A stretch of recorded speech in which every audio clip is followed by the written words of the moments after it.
getting much more aggressive with the comment censorship. I have no idea why this comment is censored.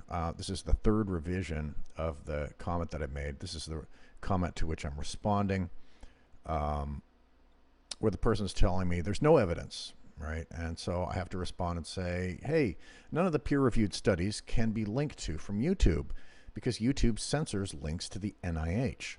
Likewise, Google curates its search results around specific material. Google have been doing this for years. They started out with the goal of combating violent extremism and expanded to what it is today through Jigsaw and more. The stark contrast can be observed when comparing the search results of DuckDuckGo and Google by searching for curated narratives. I can't post the link to the study here because YouTube will censor it. YouTube shuts down any scientific discussion. You can't mention the name of the study either. That's filtered by YouTube.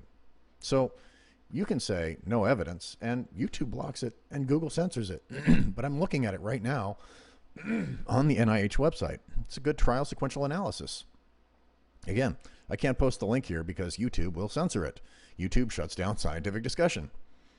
My first and second revision of this made it through, but then it was subsequently soon deleted, most probably by some automated process.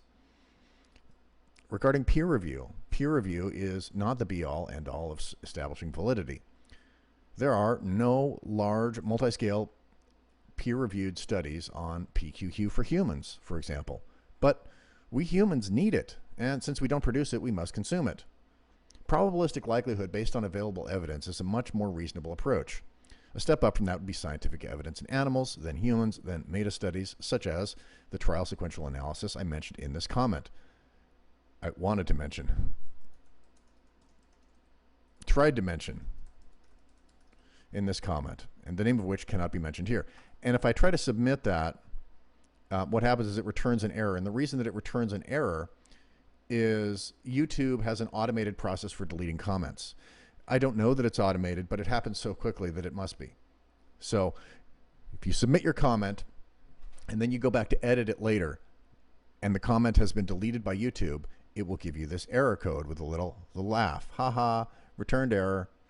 So, which means they deleted your comment because it didn't pass their algorithmic test for following the science or whatever narrative it is that they're trying to support.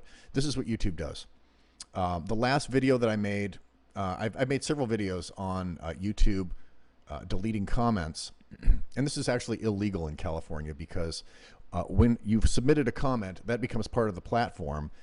Even if the platform hasn't finalized displaying it on their website, once it's submitted, you've submitted your content to that platform. You have a right to get that content back. And if the platform has deleted your content under California Civil Code 1798.100, California Civil Code 1798.100, it's California Consumer Privacy Act, the platform is in violation of that law because they're required by law to allow you to get your data back. It's called data portability, 1798.100. So you can go look that up.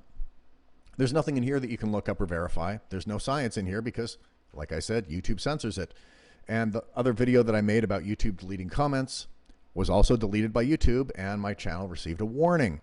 So YouTube is coming after me to try and delete me, not because they care about me, because they care about their narrative. And the nail that sticks out gets hammered down. It's not about left or right. It's about conformity, about their narrative, about pushing what they want to push. This is hardcore censorship in the 21st century. So, Garrett Smith, thank you for watching. Who knows how long this video is going to be up there. Unbelievable.